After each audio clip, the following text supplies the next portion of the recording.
It's our SEC Week 13 reaction show. We head into rivalry week. Who's going to Atlanta? Who's still alive for the playoff? And where is Lane Kiffin going?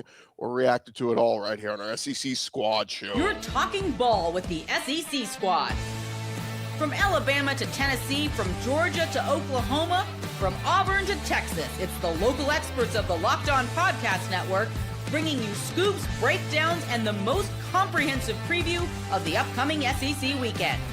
It's the SEC Squad, and we have a seat for you.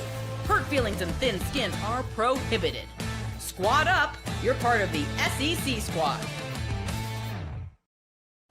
And it is our SEC Week 13 reaction show here on the Squad edition. And let's welcome in our crew today. We've got Jay Smith from Locked On Sooners. We've got Stephen Willis, Locked On Ole Miss. I'm Chris Gordy, Locked On SEC. We'll see if any other folks jump in with us along the way. But certainly we'll also work in some reaction videos. We'll hear from John Miller, Locked On Mizzou. We'll hear from the other half of Locked On Sooners with John Williams and Corey Burton, Locked On Vandy, as Vanderbilt has a lot to celebrate. But gents, welcome in. Today's episode brought to you by Gametime. Download the Gametime app, create an account, use our code Locked On College, get $20 off your first purchase. I want to start here, guys, because the biggest topic of the last couple of days, before we even get into what happened on Saturday, Stephen, is with you. It's with Lane Kiffin. We get the meeting of the minds on Friday. Some people thought maybe coming out of that, we'd hear some kind of contract extension and announcement, all this kind of stuff. Instead, we'll make a decision or release a decision on Lane Kiffin after the Egg Bowl. So where are we right now with Ole Miss and Lane Kiffin? Well, I'll tell you what I think I know. Not necessarily what the facts are, because the facts are, well, there's 3 schools out there. There was a press release. They're going to announce after the Egg Bowl expectedly. But this is what I think. And I think people tune into our shows to find out what we think about situations. And I think that Lane is gone. I think he's going to end up at LSU. I think that the offense, when Ole Miss this year, when Austin Simmons got injured, it kind of got tweaked a little bit for Trinidad Chambliss because they do different stuff, and Lane is involved in that. I think that this football game, because of the opponents, is the biggest regular season game in Ole Miss history. Because if you win that game, you go to the playoff and you host a playoff game. So the question on Friday, logically, if you just want to think of it that way, is the most important thing is winning that football game and what gives you the best opportunity to do it. I don't know exactly what was said or what's going on. That is where I am right now. What's interesting, our guy, Matt Moscona of Locked On LSU, was kind of listening to what he had to say. I think last night, doing his live show, somebody asked him, what percentage would you say Lane Kiffin is going to LSU? I think he said like 90-something% right now. Now, he said that's right now. Again, this changes all the time. And I had to be reminded, in 2016, remember going into that last game between LSU and A&M, ESPN on the ticker said Tom Herman has a verbal agreement with LSU. He's going to LSU. Texas ends up losing that last game. I want to say it was like to Kansas or something. And Charlie Strong, they decided, okay, we're going to make a change to here, and we're going to go poach Tom Herman away from LSU. And so within a 24-hour period, it was like LSU went from getting Tom Herman to suddenly they settled for Ed Ogeron. Now, it worked out. Texas didn't win jack with Tom Herman. LSU won a national championship with Ed Ogeron, so it worked out there. But in 21, it was the same thing. Everything had leaked out for about 3-4 days. Lincoln Riley is going to LSU. He's leaving Oklahoma, and you remember this, Jay. He's going to LSU. And what happened? Within a 48, 72-hour period, he's suddenly going to USC. He's scared of the SEC, and LSU goes and gets Brian Kelly. So while this is like set up right now for Lane Kiffin to go to LSU, this all could change very quickly.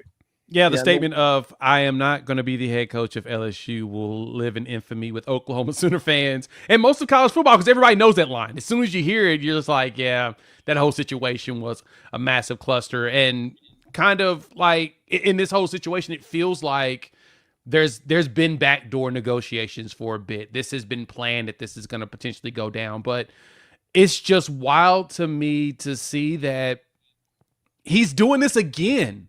Like, Lane, what are we doing? And I'm saying this as someone that watched the whole Tennessee fiasco. We saw how bad things got at USC over time. You're in a great situation, period.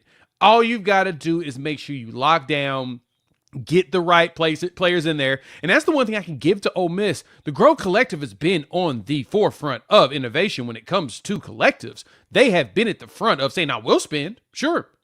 Dude had like the top portal classes for a couple years, and then you started seeing them spending and recruiting as well. They started recognizing, okay, we need to get some more recruits to go along with these portal guys so we can build that cohesion, that chemistry, that buy-in. You have it. But now you're going to go leave and go to LSU. I get the mindset of, well, LSU has won 3 national championships in the last 25 years, and we only think one of the coaches that won is actually any good. I get that. I get that mindset that I could probably walk in there and win a national championship at LSU. I get that. But at the same time, dog, you got it good. What are we doing here? Why are you burning so many bridges? I am just honestly floored and surprised the dude ain't been blacklisted yet. Yeah, it's one of those weird things. Like 3 weeks ago, before the Oklahoma game, he had nearly 100% approval rating amongst the fan base. He could have done whatever he wanted to, whatever's going on. Right now, I genuinely think he would struggle to get a cup of coffee at Ajax on the square. And that is not because he's leaving. You hired Lane Kiffin. You went into this with your eyes open. You were prepared that he wasn't going to retire at Ole Miss. I mean, that's the way it was, no matter what was happening. And if Ole Miss makes a playoff, this was all worth it. No matter what happens, this was all worth it. But it's the way that all of this has gone down over the last 3 weeks. That's the problem. It's not the problem that it's happening. It is how it's happening. Exactly. That's been my take with all of it. It's, why are you doing it this way, dog? Just, your team's in the playoffs. Like, you really, all you got to do is win the Egg Bowl. Granted, it is a rivalry game and weird things happen in those circumstances. I totally understand that. But all you got to do is win that game. Well, let me throw in there. Good. Let me throw in there, Jay, because I've had a few people say this to me too. They're like, I keep hearing people saying, why is Lane doing this? Lane's not doing anything, is what this guy said. He said Lane wants to finish, like, in other words, if in a perfect world, what Lane wants to do is finish this season with Ole Miss. He wants to coach the Egg Bowl. He wants to coach them in the playoff and then make a decision on what his future would be. Ole Miss is the ones, and right, wrong, or indifferent, saying, we can't allow that to happen. We cannot have you go out there and coach a playoff team with the Ole Miss logo on your chest and then knowing you're probably going to leave when this run is over. And that's the tough part of this schedule that we're in now, with signing day being the first week of December, portal being the first week of January, is coaches cannot wait. It's just not, it's not feasible. And then on top of it, knowing he's going to a rival. This isn't like Lane is going to Washington and it's fine. He's going to go over to the West Coast when this is over. Right. He's going to play you next year at a different school, hypothetically. So the other part of it too is, guys, the championship odds just came out. 1, 2, 3, 4, 5, 6, 7, 8. Ole Miss has the 8th best odds to win a championship. Mm-hmm. I think that's part of this too, is he looks at it. Everybody's looking at it going, you're perfect. You're in a perfect setup. You're making the playoff, all this. Okay, just because you make the playoff doesn't mean you're any closer to winning a national championship. Now, I do think this is a talented Ole Miss team. They could absolutely go on a run, but if they're one and done, they lose the first round of the playoff game. How much closer are you to winning a championship at Ole Miss? I think that's where he looks at the recruiting side at LSU, where that state recruits itself on top of the NIL commitment. Maybe that's what weighs the, because I agree with you. Like, on paper, Ole Miss, LSU, and Florida are all pretty equal in what the offers are, the talent, and all this. But is LSU just a little bit, does that tip the scales just a little bit more? This is where Ole Miss fans stand on this. Right now, Florida and LSU, either one that gets chosen is not closer to win a national championship than Ole Miss is right now. It might be in the future with what you're doing. It is not right now. And in the biggest game on Friday, the biggest game potentially in your regular season school history, you could have LSU's potential coach coaching against your other arch rival to get Ole Miss into the playoff. Think about that storyline.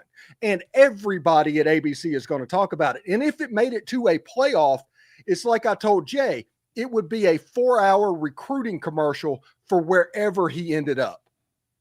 Yeah. That is why that Ole Miss is taking the stance that's doing. Ole Miss should be the only school that benefits from Ole Miss making the playoff. Period. Yeah. And that's exactly what it is. It's going to be a big recruiting pitch for him for wherever he decides to do, even if that includes him staying at Ole Miss. And I understand the sentiment of Lane's not saying anything. Everybody else, it's all being done in the background. You know, Ole Miss wants him to give some. Yes, Ole Miss should want him to give some sort of a commitment. It's their school. They're about to go to the playoffs. It's just going to be so much chaos in the hiring. Heck, you got the rumors around Kalen DeBoer, which is really not rumors. It's that Penn State's interested. Doesn't mean that he is, but it always sounds great to throw that out there in an article. But it could be. It's gonna be chaos regardless. And so I'm just gonna sit there with my popcorn and look at it. But I just don't get Lane's mumness on everything when he has dealt with this so many times. This is not the first rodeo we've had with him. He had the whole thing with the Raiders. Now it's an Al Davis thing. I'll say that. But his name is in. It's not coincidental that he is in the middle of all of this once again. Yeah. What if I pose this to you guys that Lane still hasn't made a decision yet? Was that viable? It's possible. Okay. I am going to say it's legitimately possible. Is it likely? Is it probable? No, I don't think so. No, I would not disagree that's a very much a possibility there. But your problem is now you're a massive distraction to a team that you're coaching that could potentially play. And some people said what Ole Miss should do is, given this information and the meeting that they had and all this, should they part ways with him now? Should they just say, look, we're going to put you on leave with pay, just go sit at home, do your thing. We're going to move Joe Judge up, because Joe Judge, here's the other thing. If Joe Judge takes over as interim and they beat the hell out of Mississippi State in the Egg Bowl, sends a clear message to the playoff committee, hey, this Ole Miss team, they don't need Lane Kiffin. We're strong as hell, and we deserve to be in the playoff without him. I think they want to ensure the Trinidad Lane thing that's been going on for the last several weeks, that kind of continues.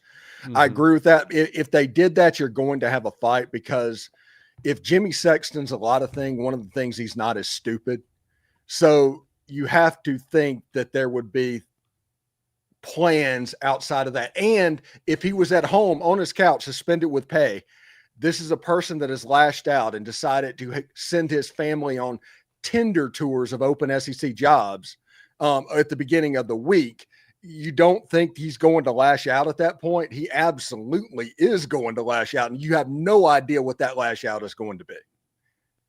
Yeah, the interesting part, too, is the details that Ross Dellinger leaked out on Friday night. It was details of the LSU contract. So clearly this thing is far enough along that they've had discussions that he's told LSU possibly upcoming. You know what I mean? Like, to get to the point that the details of the contract have been approved and put together.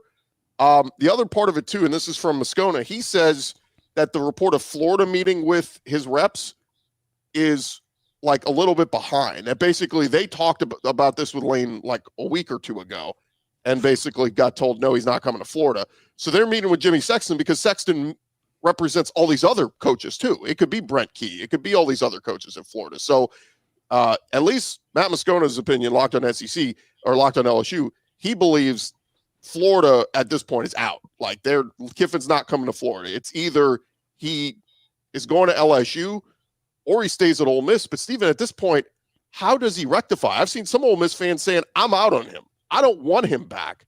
How does he reconcile that? Yeah, he's burned a ton of bridges, and there'd be a lot to repair if he came back to Ole Miss, honestly. And listen, this is the thing that I think is going on right now. I can't prove it because I haven't been in the room with anybody, but I think he's telling everybody, yes, he's coming, even the Florida people. And that's the reason they are 100% confident that Lane Kiffin is going to be the coach at Florida. LSU, the same thing, 100% confident that he's going to be the coach at LSU. And Ole Miss, even now, even with the way it sits, they're like, we're like 60% confident. There's still a chance that it happens. But that's what I think is going on, and why this week is going to be absolutely bizarre for everybody involved. It's going to be the keeping up with the Kifdashians, essentially. just a reality show for about a week. That's what's going to happen. So you guys put your name on it right now. It is Sunday. What is it? November 23rd. Make a prediction a week from now. Where is Lane Kiffin coaching? Oh, LSU. I'm LSU. Absolutely. I'm there. I think there is a 0% chance at this particular moment that he is back at Ole Miss. Yeah, I'm at 1% for him making it back to Ole Miss. I say never, but yeah, I'm with Steven on that. But I'm gonna throw a curveball, man. He gonna end up at Alabama. I just don't know why. It just sounds like this feels like something done like would happen like that. We talked about it at the beginning, man. I'm not going to be the head coach of LSU, and then all of a sudden, boom, a new school opens up in Powder Elands. So we'll see. As long as Alabama wins this, wins the Iron Bowl, they should be fine. But yeah, I don't know. It's too much. Yeah, but it's bizarre. Is that unfair to put that on Kalen DeBoer? I mean, like, look, he had a nice. It was, it's not like they're holding him to the Saban standard. He's not Saban, but like if he loses the Iron Bowl, they were this narrowly close to making the playoff. Like in just 2-year sample size, is that enough to say you're not the guy? We're firing you? Like, yeah, it's Bama. That's the mindset, man. But no one is Saban. Who's Saban? Like who can do what he did? Bear Bryant is Saban. That's who. That's two. And right, not one, but two. After Bear Bryant, you got Ray Perkins. Yeah, it's just it's an unfair standard to hold. Look, the hope was they don't fall off a cliff.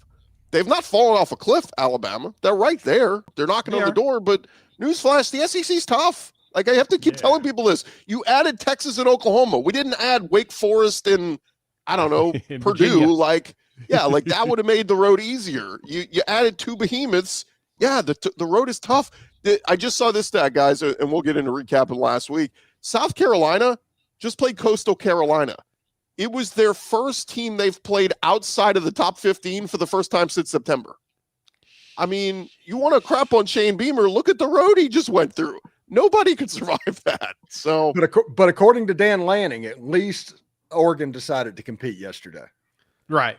Against USC. I mean, and Ohio State is playing slappies. I'm like, when do they play a tough game again? Like, it's just like, tell me again about the Big Ten dominance. I can't. It's ridiculous. Mm-hmm. All right, fellas, when we return, we'll get into recapping actually some of the football we saw yesterday across the SEC. That's coming your way next. Hey, but first, I want to remind you guys, the holidays are upon us, and obviously means it's time to get your home ready. And whether you need more seating for guests, cozy new linens, fun serveware for holiday hosting. My wife's already telling me we're going to have people over in a couple weeks. Wayfair's Black Friday sale is here to help you make your space shine. And the best part, you don't have to wait. Wayfair's Black Friday deals are happening all month long with up to 70% off everything from sofas to spatulas. If you've ever hosted family for the holidays, you know how much difference a few new touches can make. Wayfair makes that easy. Don't miss out on the early Black Friday deals. Head to wayfair.com to shop Wayfair's Black Friday sale for up to 70% off. That is WAYFAIR.com. Sale ends December 7th. Wayfair.com.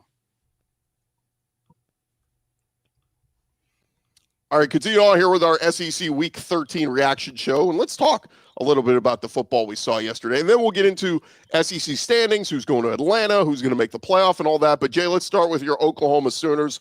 4th win of the season versus a current top 25 team. Oklahoma has put together quite a resume. And while the offense still doesn't look great with John Mateer, the defense is playing better than anybody in the country.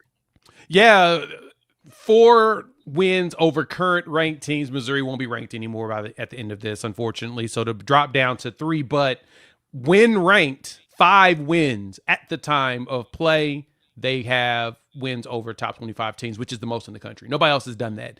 And you're right. We're doing it in the most unconventional 2009 Alabama way of doing it. All defense, a little bit of offense. And the funny thing is that you see glimpses of offense there, but you can tell that offense is not healthy.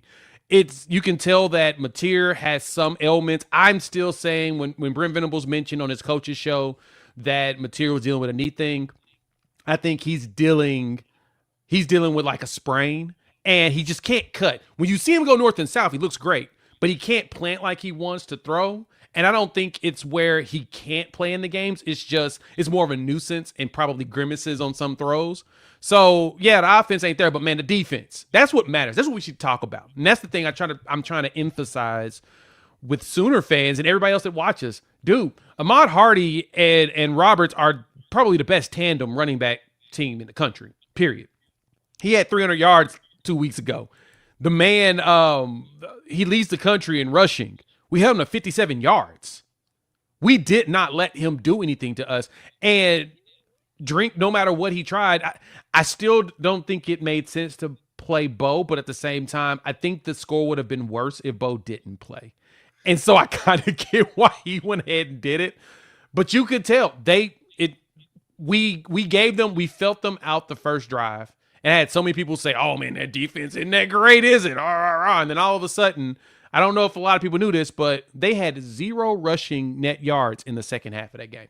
0 net rushing. A team that is one of the best running teams in the country. We shut them down. I got to give it to him, man. Brent Venables provided something that I didn't even think was expected. I never thought we would be like Crimson and Cream Hawkeyes. Never thought that we would be the Iowa Sooners. It kind of surprises me. But we do have glimpses of offense, which I am happy about. You know, one thing that's interesting after seeing Oklahoma the last few weeks is Kejuan Lacey only ran for like 75 yards in that game. But how impressive does that look now with what he did? I mean, that win has just turned out to be just a shining beacon on the hill on Ole Miss's resume. And props to Oklahoma. I'm serious. They are rushing John Mateer back and not playing Michael Hawkins at quarterback from potentially being 11-1 and 5th in the country right now. Yep. Yeah, exactly. That's exactly my thought process too. There was your reasons. You know, you had some offensive line shuffles. You made changes at the Texas game, going into South Carolina, Ole Miss. You brought in your true freshman right tackle. You thought he was ready at that point when you dealt with an injury, and that was the one game to me. It was the Kejuan Lacey had a really good game. I mean, he had to run it 27 times in order to get there. But Kejuan Lacey is one of the best running backs in the SEC as well, and you were able to stop him from getting 100, which he's really good at getting that too. For Oklahoma, we are a woulda, shoulda, coulda away from potentially being like 11-1 if you didn't deal with a lot of banged up guys. And in this game, your running back's got a knee brace. He said it at the beginning of the week. Brent Venables mentioned Xavier Robinson said his knee's sprained. He's like, just throw some tussin on it, put a brace, let's go, let's ride. And he's trying, but man, the thing for Oklahoma is you win this game against LSU, you're in, which is a good thing. But then you get a couple weeks of rest. And that's going to be probably, to me, the most critical thing for this team is heading into this winter when things get really cold and people don't like really being out there on the field in like deep football weather. Having a stout defense is going to be a lot more beneficial than people realize. Yeah, it's interesting too. Looking at, watching LSU last night, it was I had it on the extra TV, and what a debacle. I mean, they've gone to Michael Van Buren. He's not great. That offensive line is still miserable.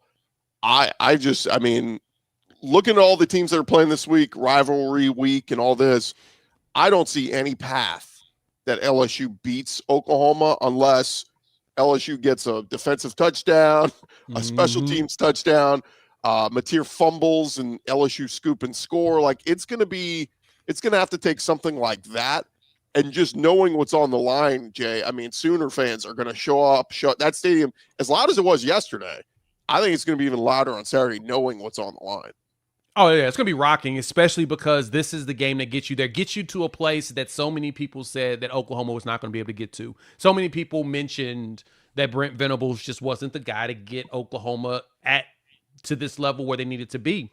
And fans are excited at the fact that we flip-flop from offensive dominant team to a defensive dominant team. And it's weird. It's really, especially weird for most Sooner fans. We're so used to having just offenses for like the last 20 years. And then you come in and you're beating team 17-6.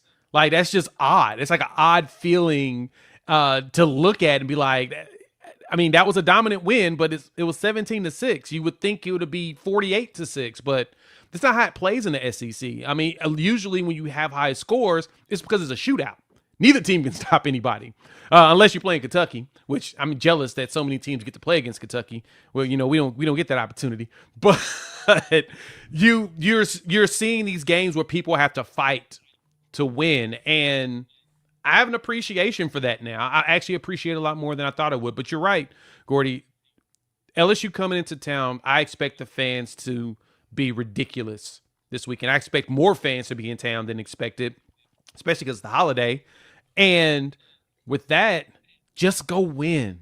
Keep the defense stout. Win. You get a break, and then you can focus on trying to figure out who you're going to play against. I'm ready to see what the committee does to us, if you want me to be honest. Well, let me throw in another game too, and we'll kind of wrap all this up into the playoff spots. Vanderbilt beats up Kentucky 45-17.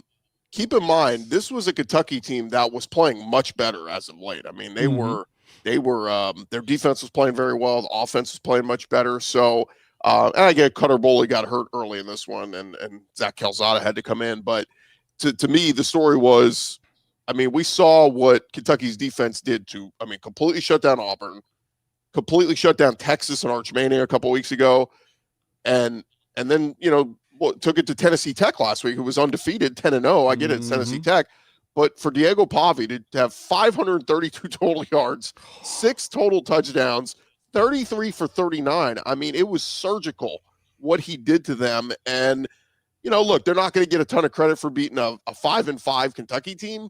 But the more I look at Vanderbilt, man, like, they deserve a shot. I mean, their 2 losses were to Texas and Alabama. I know it's going to get into a debate on resume wins and all this, but I just wish there was a world that Vanderbilt could get in at 10-2 if they take care of Tennessee. One thing that's interesting, I'm glad I finally get the Stranger Things upside down world look where Tennessee gets a chance to play spoiler against Vanderbilt for the college football playoff. I needed that air, honestly. But if Diego Pavia beats Tennessee, he should win the Heisman Trophy. Yeah, I agree. If you won 10 games at Vanderbilt, you should absolutely win the Heisman Trophy. I'm in 100% agreement on that one. If he pulls that off, that's your Heisman moment, Diego Pavia. You pull that off because last 3 weeks you've been balling. But if you pull that off and that propels you, there's no one more valuable to their team than that dude. And let me just add this: Vanderbilt. Somebody tweeted out, Diego Pavia saw the opportunity to make a Heisman statement against Tennessee, and he took it. I mean, there was, people were like, "Oh, why are they still throwing it?" Because he's trying to pad the stats to make a case. But this was Vandy's first 9-win season at this point in the year. Ever. As members of the SEC. This goes back to 1933.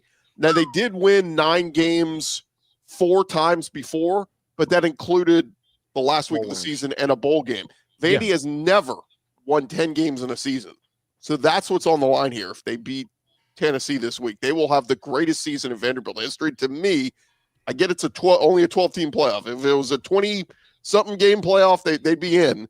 But I think Vanderbilt deserves as much consideration as possible. And listen, there's some serious rumors and smoke around that Jared Curtis might flip to Vandy. Vandy has never signed a top 100 recruit, much less somebody that high. I'm telling you, things are going up a little bit different on West End right now. Oh yeah, that's going to be a fun. Yeah, that's. Oh my goodness. If they're able to flip him, the number one, man, and to be truth be told, that's honestly not really that big of a loss for Georgia. If I'm being honest, how many 5-star quarterbacks have they been really successful with? Like if you really go back and look at it, I mean, Matt Stafford's probably the last one that's really was something. A lot of the other ones ended up transferring out. Justin Fields left. Fields left. Jake Fromm was a 4-star. Eason was a 5-star. Left, went to Washington. They had Raiola. He flipped. They had Raiola. Vandergriff. Brock Vandergriff was a 5-star. Ended up at Kentucky and then just was not very good. Like you go down the list of their recruits. Dylan Raiola was committed and then flipped. They always end up better without the 5-star. That's what you're learning about the way Georgia plays. And Stetson Bennett's is statue worthy at Georgia. Exactly. And he's a star. Yeah, okay. And Gunnar Stockton's playing. Like I get, he was a little bit more highly touted, but like Gunnar Stockton's playing his ass off right now, and playing really well. And playing really well. One more I'll squeeze in here real quick, guys. Texas takes it to Arkansas 52-37. Look, this thing was close at half. I mean, we talked about it for weeks.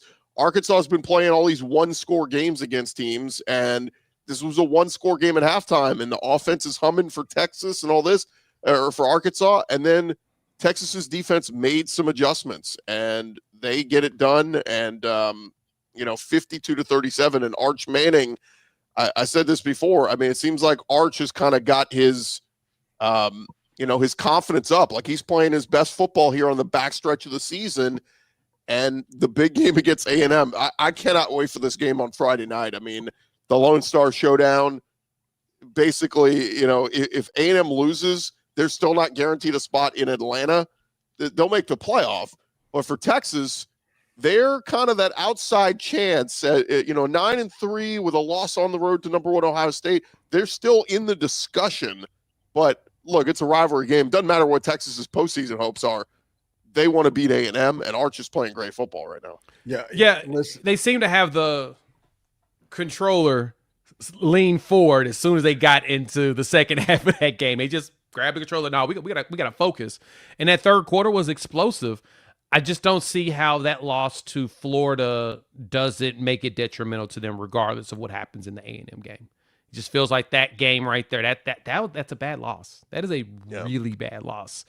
So I don't see it, but yeah, Arch has shown up. He's shown up against these teams every year. This is when you see Arch Manning play his best. So 5 touchdowns, by the way, 4 passing touchdowns, 389 through the air, and then a rushing touchdown as well. So didn't he catch one too? He caught a touchdown too. So 6, first one ever. So 6 total touchdowns. Yeah, he caught one, rushed one, and threw 4.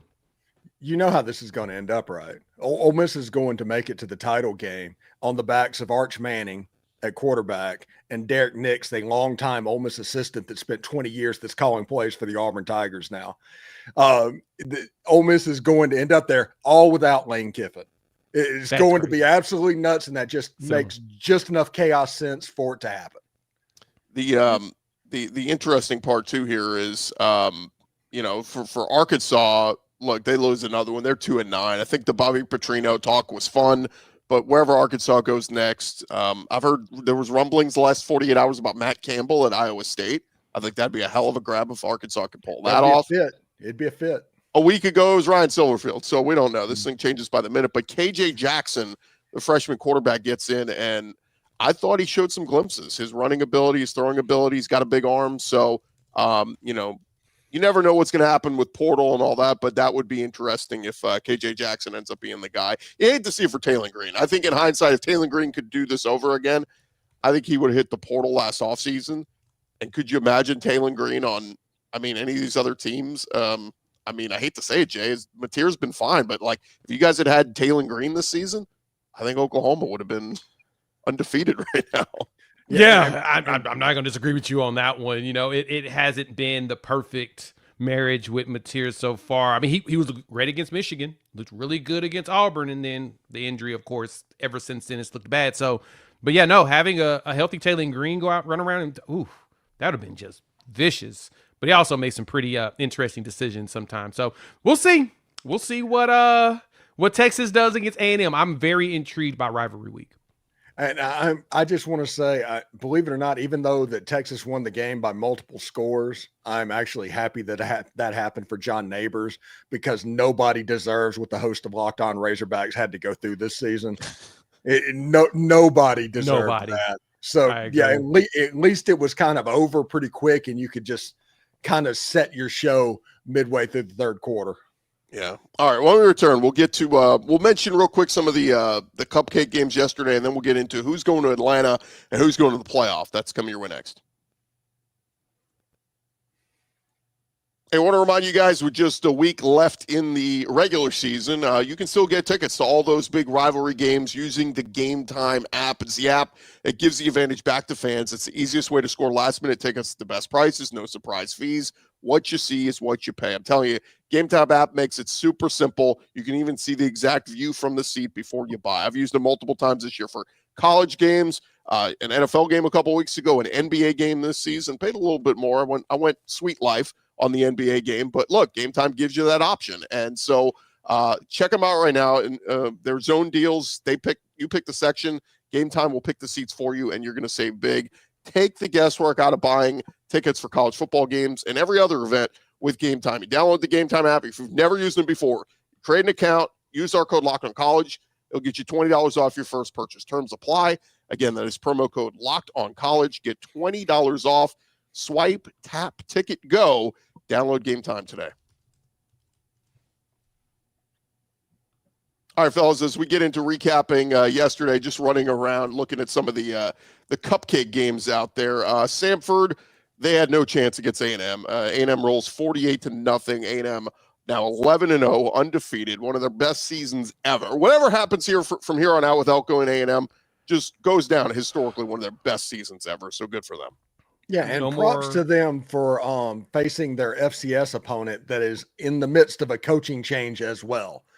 So even that game, they get to either face a backup quarterback or a coach that has been changed. So props to Texas A&M for that. Now, the game to end all games is ending up on their schedule Friday night, and you have to go to Austin, and they're playing well. That's must-watch television. Is much-watch television. Oh yeah, I'm gonna be tuned right into that game Friday night. That is gonna. I love the fact that it's on Friday too. That makes it even better. The triple header on Friday. Yeah, it's yes. Bowl, it's clean old-fashioned hate, and then Lone Star Showdown. Yeah, I thought that I was gonna actually do something else on Friday, and realized no, I'm gonna be glued to my couch. Because Saturday I will be at the LSU Oklahoma game, so I won't be able to enjoy all the rest of those. But yeah, I'm going to really just be on my couch all day Friday. I don't plan on moving whatsoever. I know that I'm going to be petitioned to go places when my daughter gets here from college. I'm like, no, I can't do it. Football is on. So yeah, no, this is going to be a great Friday. It's going to be a great weekend in general and it's funny because when I look at this, the college football playoffs have so many people upset about feeling like a lot of games don't matter. I guess the conference championship games kind of are in the air of not mattering as much per se. But man, there's so many implications this weekend. Well, certain teams have to win. We'll get to that in just a second because we're going to get. I'm more so just saying that it's crazy how many games we have that just in college football in general that have implications on what could happen going forward. I'm just excited at the fact that we got games that matter. Yeah. Real quick. So Georgia beats Charlotte. So Georgia's 10-1, 6-1 in the SEC. Again, a little bit I watched. The run game looked really good for Georgia. Them kind of handling up. Alabama completely stymies Eastern Illinois 56-0. I saw, Ty Simpson actually threw a couple of picks in this one, but the outcome really didn't matter. They didn't play Jeremy Bernard. So anyway, so they win that one easily. Mercer and Auburn. I mean, this one was crazy because Deuce Knight gets his chance. True freshman 5-star takes it 75 yards for a touchdown run. Mercer answers. It's 7-7, and then Auburn turns it on 62-17. But Deuce Knight was the story of the game. Auburn fans are all super jacked to see whoever the hell we hire as a coach. We got to keep this guy because he's the future. And man, what a dud on the Jackson Arnold signing. When in hindsight, look, if you had switched to Deuce Knight earlier in the year, I get it was Mercer, but do you think they might have won a game or two in the SEC had Deuce Knight been playing all year? I don't believe it. And I honestly believe that he just was not ready at the beginning of the season because after seeing how Jackson Arnold was playing and how we saw the practice footage and stuff, there's no reason for you to believe that Deuce Knight, at the way that he played in this game, that this is what he looked like that early in the season. I'm sorry. It's just being truthful. Jackson was just hesitant. Now, I mean, Jackson went out there and ran for a touchdown and was out there balling as well. So I'm not sure if this is a really good parameter of how you should feel. I mean, he was 3 for 5, 31 yards, and then he ran that 56-yard touchdown run. But he finished the game with 53 yards, rushing on 3 carries. That makes me ask questions again. How did he lose 3 yards and only have net 53 when he had a 56-yard touchdown? So, that being said, I don't think Deuce Knight was ready. It just doesn't feel like he was. Yeah. But I think he is now. It's his team. Well, and that's where we'll see. I mean, they benched Ashton Daniels to protect his red shirt, and Ashton Daniels has been playing very well. I think they're going to go back to Ashton Daniels for the Iron Bowl, but I think maybe some wrinkles for Deuce Knight. We'll see. South Carolina beats up Coastal. Real Go ahead, quick. Steven. DJ Durkin is one win away from Alabama from being the full-time head coach. I don't believe that. I think that if he gets that win and gets them to a bowl game, he will get that job, especially with the way they've looked. I think it's a tough sell. I think Auburn fans want to keep Durkin as the DC, but I think that, I mean, last I heard a few days ago, they were all in on Tulane coach John Summerall. So yeah, they're trying really hard to get this closed before the Ole Miss job comes open. Well, yes. and then Florida, he's like on their top 5. He's in LSU's top 5. So John Summerall is going to be somewhere in the SEC next year, it feels like. But yeah, and I feel like that's the only places he's going to be. I think it's going to be between LSU, Florida, Auburn, and Ole Miss. I think it will be an SEC job. I mean, he's in Louisiana at Tulane, so he's not going to leave this area if he can avoid it. And so, yeah, that to me is I feel the exact same way. He ain't going nowhere. South Carolina beat up Coastal 51-7. The only thing of note here is LaNorris Sellers started to look a lot better. Why does that matter? Scouts have their eyes on him, and he's still being talked about as a potential top 10 pick. And this is going to be a big decision for the Sellers family is, can he get how much can he get in NIL money next year? Either one, to stay at South Carolina, come back for another year, or 2, go elsewhere and get paid top money. Ohio State's could be fine with Julian Sand, but like a program like that, I don't know, Notre Dame or somebody, if they pay him top dollar, Sellers has that versus, are you a potential lock as a top 10 NFL pick? Because if you are, you got to go. So kind of interesting on that front. Yeah, I'm intrigued to see what Sellers decides to do. He has the physical traits, kind of like Anthony Richardson, to where coaches will say, we'll rather have you and we can fix all of your problems, which we've all learned that that's very hard to do. It's not impossible. It's just very hard to do. He's probably going to have to just go to the league. If he's got a chance of being a top 15 pick, you leave, period. Now, if it's less than 15, come back. You're going to make more money in college. Just like you said, Gordy, you can go to some other program or stay at South Carolina, and they'll up the ante on the pay for you and Dylan Stewart to be there one more year and see if they can make a big run. And if that run doesn't work, when you go to the pro, Shane Beamer gets fired and they start from scratch again. So it's okay. You got good options, but truth be told, it may be in his best interest to go ahead and just hit the league. So real quick, 2 other games. There's so much happening. LSU barely survives Western Kentucky. It was 13-3 with like a minute to go. LSU was still running the football for some reason. The ball pops out. Western Kentucky takes it back to the house. It's 13-10, and they're an onside kick away from this thing possibly going haywire. So at least LSU gets it done. But I think all the focus of that game last night was, are we getting Lane Kiffin or not? Nobody cared about Western Kentucky. Yeah, they were dropped pass on a trick play on the goal line by the quarterback away from potentially the way it played out, losing that game. It got weird there for a minute, but they were able to pull it out at the end. And, hey, a win's better than a loss, especially whenever you're just kind of playing out the string. And I don't know why I always say. I don't know why we skipped over this. Tennessee does break the 20-year curse. They finally get a win in the Swamp, 31-11. Tennessee still top 25. They're 8-3. Give the Florida fans credit. I have a buddy who was at the game who said, dude, Florida fans, for as bad as crap is right now, they showed up. They were loud. They came out to support their team. Unfortunately, the team didn't give them anything to root for, but I give the Florida fans credit. They showed up for that game, and they were loud, but they were hitting the exits by the second half. But good on Tennessee for taking care of business. So now, guys, let's jump into taking a look. So here we are, heading into SEC week, whatever this is, 14. SEC teams, well, actually, first, sorry, I pulled up the wrong graphic. Take a look at the standings.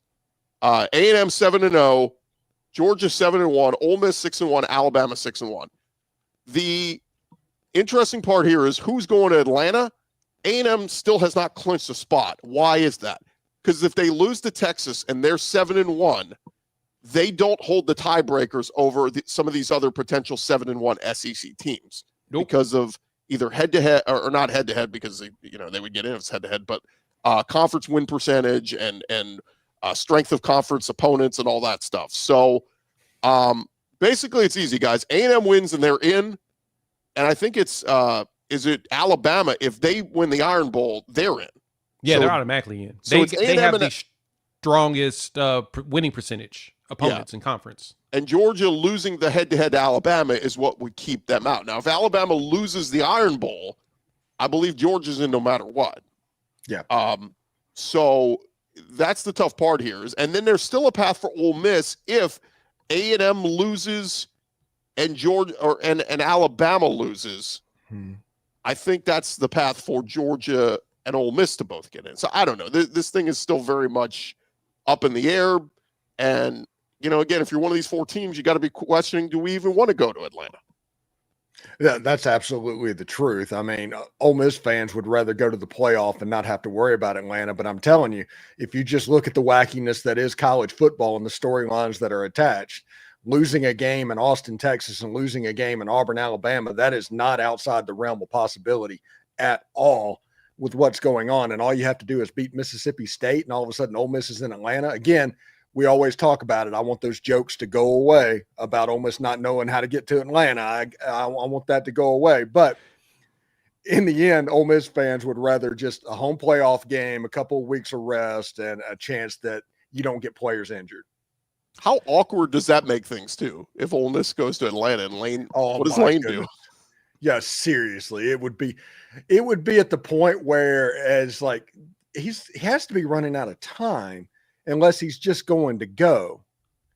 And because you're getting into December at that point, and then the playoff is 2 weeks away, and it just gets bizarre. It just gets weird.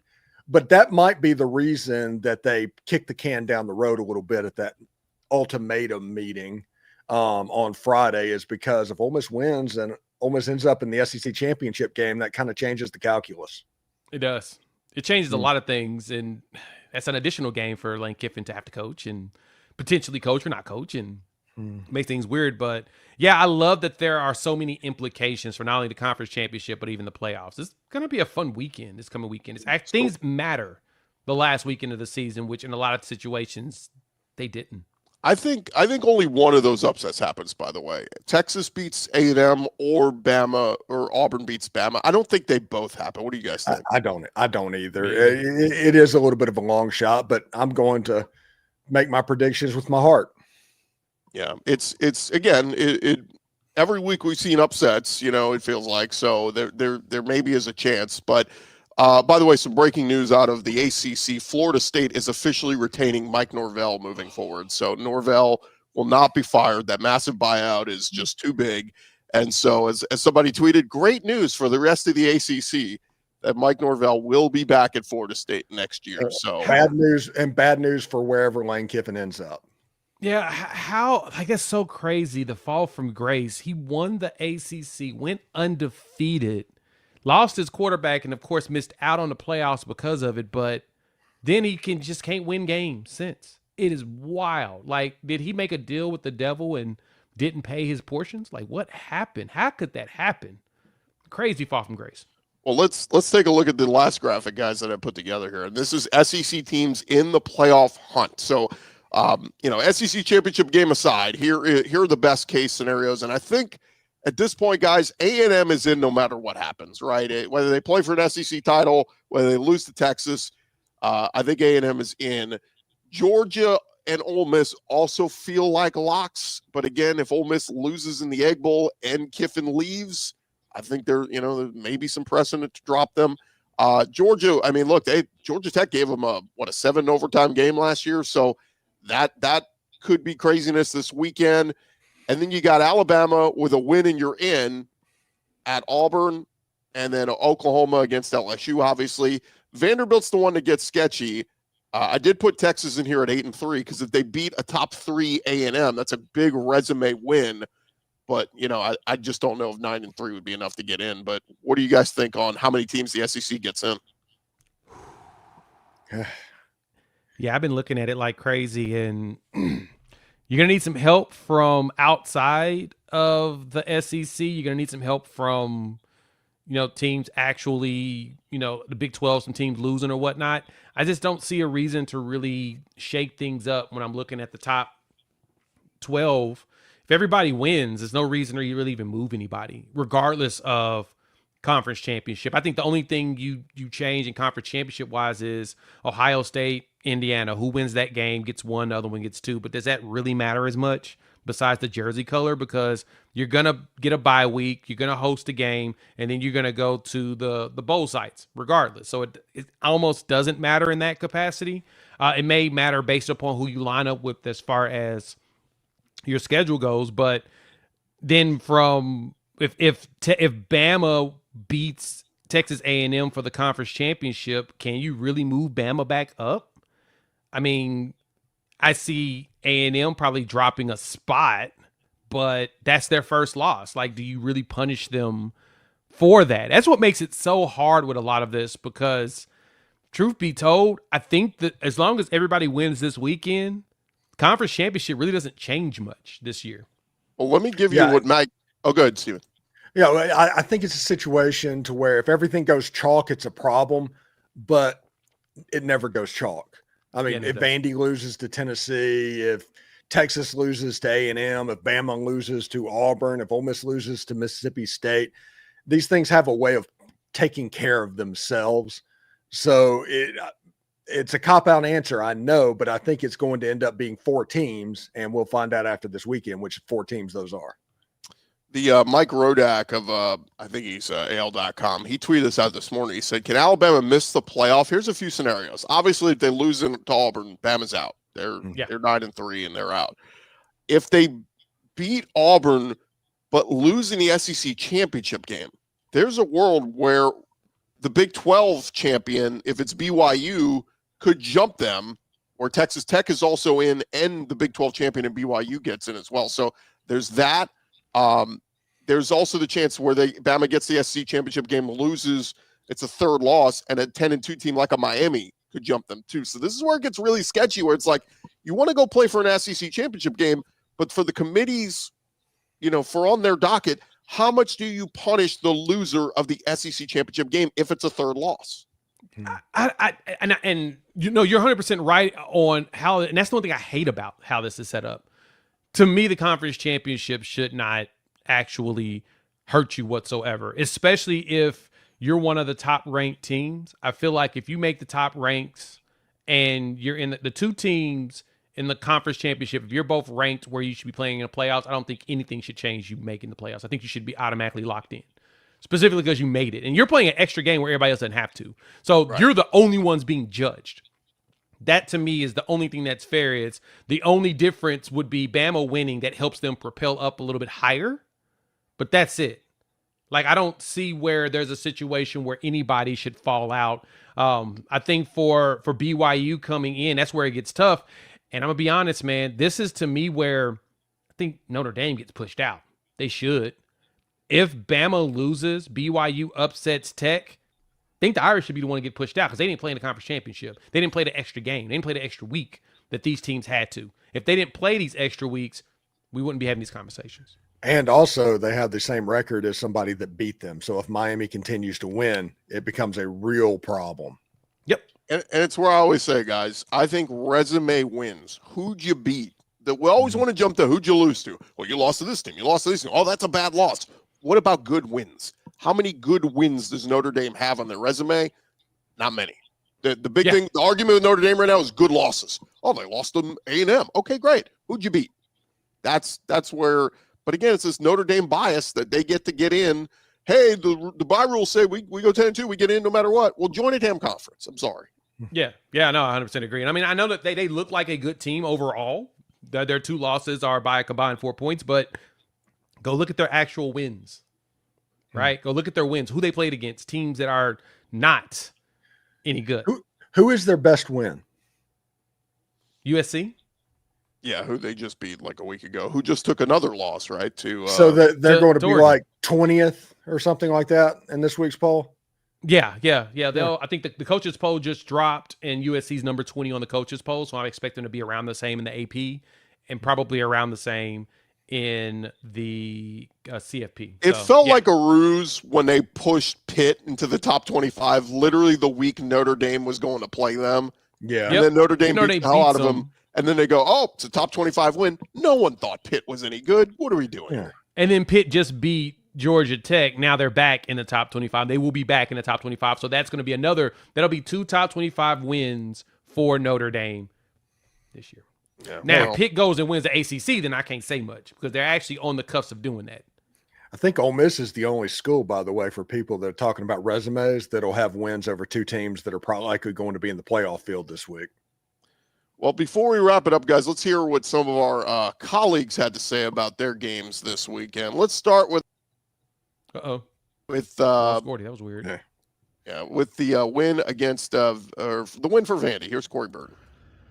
A historic night for the Vanderbilt Commodores as they dismantle the Kentucky Wildcats 45-17. Diego Pavia, historic night, over 500 yards of total offense by himself. The team, over 600 yards of total offense, and just absolute domination from start to finish. Diego Pavia throwing 5 touchdown passes and throwing for almost 500 yards himself. Accounted for 6 touchdowns, did have that 1 interception, but this team is ready for a playoff push, and I think Diego Pavia deserves a seat in New York City at the Heisman Trophy award ceremony. I'm not sure who's going to win it, but it's up in the air right now, and Diego Pavia is very much in it, as is any other candidate. So, guys, this Vanderbilt team is very, very dangerous. Up next is Tennessee, and we'll see kind of what they have this week on the road at Neyland Stadium post-Thanksgiving. It's going to be a fun ride, guys. Anchor down. Yeah, so there you go. That's Corey Burton talking on Vandy. And by the way, Corey said he got recognized out at the Vandy game this weekend, so good on him. People starting to recognize Locked On Vandy. How about the loser of the OU game, John Miller, on Locked On Mizzou? Turns out my lack of faith in the Missouri offense was well-founded. I'm John Miller with Locked On Mizzou, and really this is year 3 of the Kirby Moore era as Missouri's offensive coordinator, and just to be objective about it, Missouri has trended down offensively each year. Of course, 2023, Moore was a gigantic addition for Missouri, but that along with the Missouri special teams, again, trending down. I think Eli Drinkwitz needs to have some frank and difficult discussions about, well, those 2 positions this offseason. From Oklahoma's perspective, how can you, as a Sooner fan, you just have to be thrilled with this season. I definitely thought that Oklahoma was going to bounce back after an injury-riddled season in 2024, but to see what they've done against this schedule, now just a win away against LSU from an almost certain playoff berth, you got to be impressed with what Brent Venables and his staff have done this season. So that's John Miller. I don't know why that cut off. And then, look, if we didn't get enough love from Jay, I mean, it was one of the more entertaining games to watch this weekend if you like good defense. It was OU beating Mizzou. We heard Jay's talk. Let's hear his co-host's thoughts. Here's John. What's up, squad? What's up, SEC everydayers? John from Locked On Sooners. I mean, Oklahoma's 17-6 win over Missouri. I mean, it wasn't pretty, but it was a dominant defensive performance. They held the SEC's #1 rushing offense to just 70 yards. Ahmad Hardy to just over 2 yards a carry. I mean, it was a phenomenal performance, won the turnover battle, and are playing a complimentary football that we haven't seen at Oklahoma in quite some time. Yes, the offense isn't putting up a lot of points, but they're doing just enough to give the defense some breathing room so that they can get after the quarterback and make life really, really difficult for opposing offenses. I mean, this is a Brent Venables team. They're playing tough. They're playing relentless. They're playing with intensity. Now, just got to find a few answers on offense, and they're going to be some trouble come postseason time. So there you have it, guys. That is those are our Locked On experts with their opinions. They couldn't join us today, but closing thoughts as we head into the final week of college football season. Feels depressing. I know, I'm sad. It's over. It's almost over. Like, we're about to hit the holidays. Christmas is coming up. Thanksgiving's coming up. Mariah Carey's thawing out as we speak. I'm just, it's sad that we're about to hit the end of the road and go into a new year. But I'm excited that my team actually showed up this year. Yeah, just win the game on Friday. Make the playoffs. Let's. I see the light at the end of the tunnel. Make it happen. And whoever's coaching Ole Miss forward, who knows? We'll see. Hey, we still have the Grove Collective, one of the best collectives in the entire country, so it doesn't really matter.